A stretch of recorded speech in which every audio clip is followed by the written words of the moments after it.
নমস্কার, আজকের কিছু গুরুত্বপূর্ণ তাজা খবর জানিয়ে উত্তেজনা ছড়িয়ে পড়ছে গোটা বাংলা জুড়ে। প্রধান সংবাদগুলি জানার আগে শুরুতেই দেখে নিন আজকের হেডলাইন্স। জয়পুরে বাসে আগুন, জীবন্ত পুড়ে মৃত্যু 20 জন যাত্রীর, অগ্নিদগ্ধ 16। বিধানসভা ভোটে কি ভবানীপুর থেকেই লড়বেন মমতা নাকি ফের অন্য কোথাও? বড় মন্তব্য তৃণমূলের রাজ্য সভাপতির। টোটো ফি নিয়ে তোলপাড়, শুভেন্দুর সাপ কথা 1 টাকাও নয়। যেখানে খুশি যান, রাহুলের ভোট চুরির অভিযোগ সুপ্রিম কোর্টে খারিজ। হারের ভয়, বিহারে বিধানসভা ভোটে লড়বেন না প্রশান্ত কিশোর। মন্ত্রী হয়েছি বলে 4টে পা গজায়নি, 26-এর নির্বাচনে গোষ্ঠী কোন্দলের আশঙ্কায় কড়া বার্তা মমতার মন্ত্রী। ভবানীপুর কেন্দ্রের প্রার্থী মমতা বন্দ্যোপাধ্যায় বক্সি স্পষ্ট বার্তা। বিজেপির রাজ্য কমিটি গঠনে জট কোথায়, কেন অনীহা নেতাদের? মেড ইন ইন্ডিয়া চাপে ধাক্কা বাংলাদেশের বাজারে, মাথায় চিন্তার ভাঁজ ইউনূস সরকারে। ভারতের কারসাজিতে চাপে বাংলাদেশ, ঘুম উড়েছে ইউনূস সরকারের। প্রিয় দর্শক, প্রতিদিন নিয়মিত খবর শোনার জন্য বাংলা বার্তা চ্যানেলটিকে সাবস্ক্রাইব করুন। আসছে বিস্তারিত খবরে। জয়পুরে বাসে আগুন, জীবন্ত পুড়ে মৃত্যু 20 জন যাত্রীর, অগ্নিদগ্ধ 16। রাজস্থানের জয়পুরে ভয়াবহ দুর্ঘটনা, বাসে আগুন, একেবারে জীবন্ত পুড়ে মৃত্যু হয়েছে 20 জন যাত্রীর, আহত আরো 16। জয়সলমেরের থাইয়াতে সামরিক ঘাটির কাছে এই ভয়ঙ্কর দুর্ঘটনা ঘটে। বাসটি জয়সলমেরের দিকে যাচ্ছিল, কি কারণে এই অগ্নিকাণ্ড তা জানা যায়নি। তবে প্রাথমিকভাবে দমকলের অনুমান, গাড়িতে শর্ট সার্কিটের কারণেই এই অগ্নিকাণ্ডের ঘটনা ঘটেছে। দেহগুলি বাসের মধ্যেই রয়েছে। প্রচন্ড গরমের জন্য দেহগুলি উদ্ধারে দেরি হচ্ছে। জয়পুরের MSSMS হাসপাতালে ভয়াবহ অগ্নিকাণ্ডে 8 জনের প্রাণহানির মতো মাত্র 1 সপ্তাহ পর মঙ্গলবার জয়সলমের থেকে যোধপুরগামী একটি বেসরকারি বাসে আগুন লেগে 20 জন যাত্রী জীবন্ত পুড়ে মৃত্যু হয়। বিজেপি বিধায়ক পোখরান প্রতাপ কুরি সাংবাদিকদের বললেন, 19 যাত্রীর ঘটনাস্থলে আগুনে পুড়ে মৃত্যু হয়েছে। একজনকে যোধপুর নিয়ে যাওয়ার সময় মারা যায়। ঘটনাস্থলটি সেনাবাহিনীর এলাকার সামনে। দুর্ঘটনার খবর পেয়ে প্রথমেই ঘটনাস্থলে পৌঁছে উদ্ধার কাজ শুরু করে সেনা সদস্যরা। প্রথমে আহতের প্রাথমিক চিকিৎসা দেওয়া হয়, তারপর দ্রুত প্রথম সেনা হাসপাতাল এবং পরে জয়সলমেরের হাসপাতালে স্থানান্তরিত করা হয়। গুরুতর জখমদের উচ্চস্তরের চিকিৎসা যোধপুরে পাঠানো হয়। পৌর পরিষদের সহকারী দমকল কর্মকর্তা কৃষ্ণপাল সিং রাঠোর বললেন, দমকল বাহিনী পৌঁছানোর সময় বাসটি সম্পূর্ণরূপে আগুনে পুড়ে গিয়েছিল। বিধানসভা ভোটে কি ভবানীপুর থেকেই লড়বেন মমতা নাকি ফের অন্য কোথাও? বড় মন্তব্য তৃণমূলের রাজ্য সভাপতির। জল্পনা মতোই ভবানীপুর বিধানসভা থেকে প্রার্থী হচ্ছেন মমতা বন্দ্যোপাধ্যায় নাকি অন্য কোথা থেকে? গত নির্বাচনে কিন্তু নন্দীগ্রাম থেকে ভোটে দাঁড়িয়ে সকলকে চমকে দিয়েছিলেন তিনি। মঙ্গলবার তৃণমূলের বিজয়া সম্মেলনের মঞ্চ থেকে বড় মন্তব্য করেছেন তৃণমূল রাজ্য সভাপতি। এদিকে বাকি 293টি কেন্দ্রের প্রার্থী নির্বাচন নিয়েও বার্তা দিলেন সুব্রত বক্সি।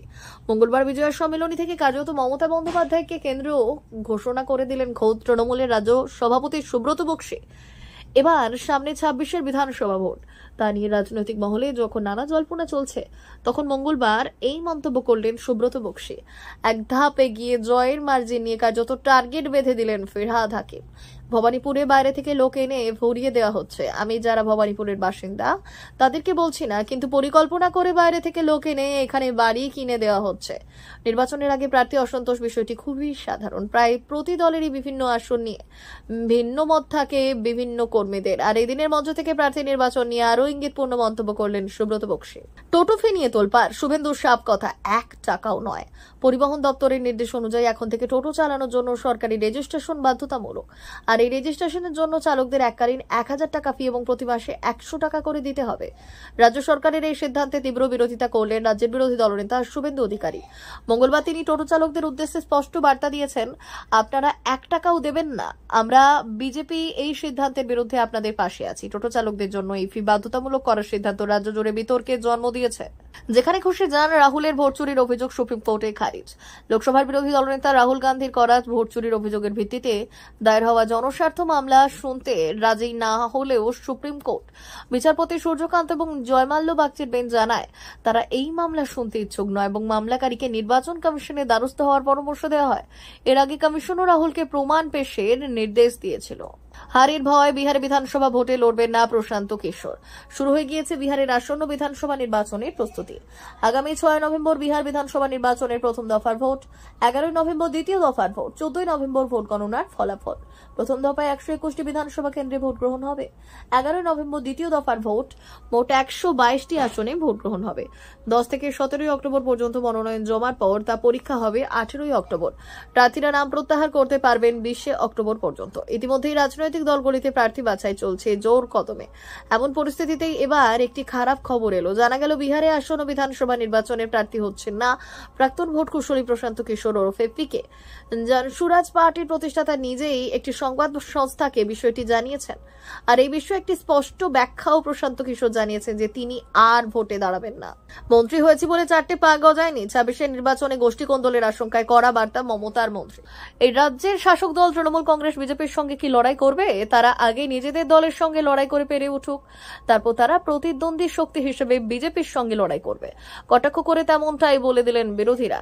আর এবার জেলায় জেলায় তৃণমূলের যে বিজয় সম্মেলনী হচ্ছে, যেখানে 26 নির্বাচনের বার্তা দিচ্ছেন নেতারা, সেখানেই বক্তব্য রাখতে গিয়ে বিভিন্ন নেতা থেকে শুরু করে জনপ্রতিনিধিদের গলায় উঠে আসছে গোষ্ঠী কোন্দলের কথা।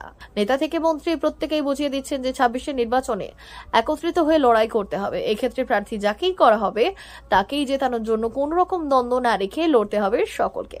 ইতিমধ্যে তৃণমূলের একের পর এক বিজয় সম্মেলনীতে বিভিন্ন নেতাদের গলায় গোষ্ঠী কোন্দল যে দলের প্রধান কাটা হয়ে গিয়েছে তা বক্তব্যের মধ্য দিয়ে উঠে এসেছে। তাপস চট্টোপাধ্যায় থেকে শুরু করে সৌগত রায় গোষ্ঠী কোন্দল নিয়ে তারা সকলেই সতর্ক করেছেন কর্মীদের। আর এবার বারাসাত শহর তৃণমূল কংগ্রেসের পক্ষ থেকে আয়োজিত বিজয় সম্মেলনীর মঞ্চে বক্তব্য রাখতে গিয়ে সেই গোষ্ঠী কোন্দল নিয়ে সকলকে সাবধান বানিয়ে দিলেন মধ্যমগ্রামের তৃণমূল বিধায়ক তথা রাজ্যের মন্ত্রী রথীন ঘোষ। আর হেভিওয়েট মন্ত্রীর এই বক্তব্যের পরেই একাংশ মনে করছেন যে গোষ্ঠী কোন্দল নিয়ে গোটা তৃণমূল পরিবার অত্যন্ত চিন্তিত। তাই বিজয় সম্মেলনীর মঞ্চ থেকে সকল হেভিওয়েট নেতা নেত্রীরা সেই গোষ্ঠী কোন্দল যাতে বন্ধ করা হয় তার পক্ষে নিজেদের বার্তা দিচ্ছেন।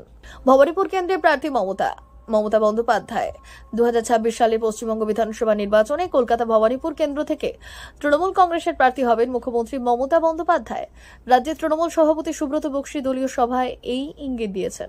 তিনি দলের সমস্ত স্তরের কর্মীদের অভ্যন্তরীণ বিবাদ ভুলে গিয়ে একজোট হয়ে এখন থেকে নির্বাচনের প্রস্তুতি শুরু করার আহ্বান জানিয়েছেন।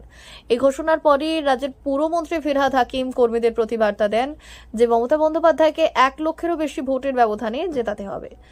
নির্বাচনী রণকৌশল স্পষ্ট করে তিনি বললেন, বিজেপিকে এতটাই কম আসনে 30-এর নিচে সীমাবদ্ধ করতে হবে যাতে তারা বিধানসভায় বিরোধী দলনেতার পদ পাওয়ার যোগ্য যাতে না থাকে। আর বিধায়ক মদন মিত্র সুব্রত বক্সীর এই ঘোষণাকে পূর্ণ সমর্থন জানিয়েছেন।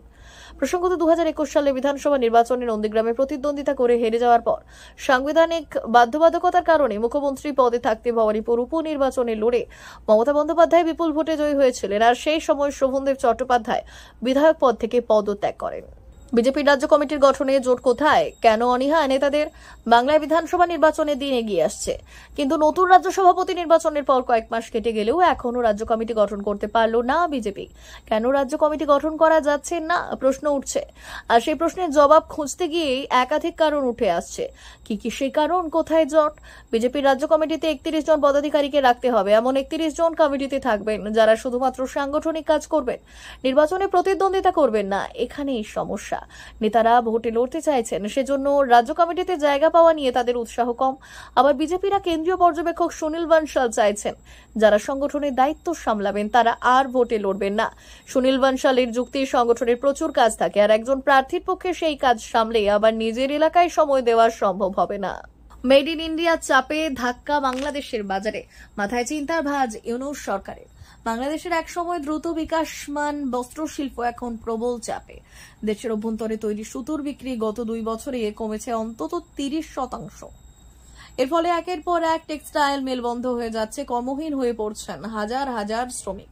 শীর্ষস্থানীয় সংবাদ মাধ্যমগুলির তথ্য বলছে, বাংলাদেশের বস্ত্রবয়ন শিল্প এখন এমন এক সংকটে পৌঁছেছে যা শুধু অর্থনীতি নয়, সামাজিক স্থিতির ওপর প্রভাব ফেলছে। মূল কারণ হিসেবে উঠে এসেছে ভারতীয় সুতোর আগ্রাসী দখল। মূল কারণ হিসেবে উঠে এসেছে ভারতীয় সুতোর অগ্রণীর দখল এবং 2024 সালে ভারত থেকে বাংলাদেশে সুতো আমদানির পরিমাণ বেড়েছে 41%। স্থানীয় উৎপাদকরা বলছেন তারা এত কম দামে সুতো বিক্রি করতে পারছেন না। অনেক মিল বাধ্য হয়ে সামান্য লাভ এবং কখনো ক্ষতি নিয়ে বিক্রি হচ্ছে যাতে বাজারে টিকে থাকা যায়, কিন্তু দীর্ঘদিন এই পরিস্থিতি বজায় রাখা সম্ভব নয়। ভারতের কারসাজিতে চাপে বাংলাদেশ ঘুম উড়েছে ইউনূস সরকারের। বাংলাদেশের সুতো বিক্রি কমছে হু হু করে। অত 2 বছরে সুতো বিক্রি কমে অন্তত হয়েছে 30%, আর এর ফলে একাধিক টেক্সটাইল মিল বন্ধ হয়ে গেছে। বাংলাদেশের শীর্ষ সংবাদ মাধ্যমের তথ্যই বলছে সেই দেশে এই মুহূর্তে ঠিক কতটা চাপে রয়েছে বস্ত্র বয়ন শিল্প। কিন্তু বাংলাদেশের এই চাপ বেড়ে যাওয়া আসলে কিসের ইঙ্গিত দিচ্ছে? বাংলাদেশের এক ইংরেজি মাধ্যম সংবাদ সংস্থা লিখেছে 2024 সালে ভারত থেকে সুতো আমদানি বেড়েছে 41%। এছাড়াও একাধিক টেক্সটাইল মিল একটু লাভ না রেখে সুতো বিক্রি করছে, আর না হলে ক্ষতির সম্মুখীন হচ্ছে। ফলে এই দেশের সুতো তৈরির যে ইন্ডাস্ট্রি তা যে ভীষণই টলমল করছে সেই কথা আর বলার অপেক্ষা রাখে না। কিন্তু বাংলাদেশের টেক্সটাইল ইন্ডাস্ট্রি এমন এক ক্ষতির সম্মুখীন কেন হচ্ছে? প্রিয় দর্শক, এখনকার মতো খবর এই পর্যন্তই। ধন্যবাদ।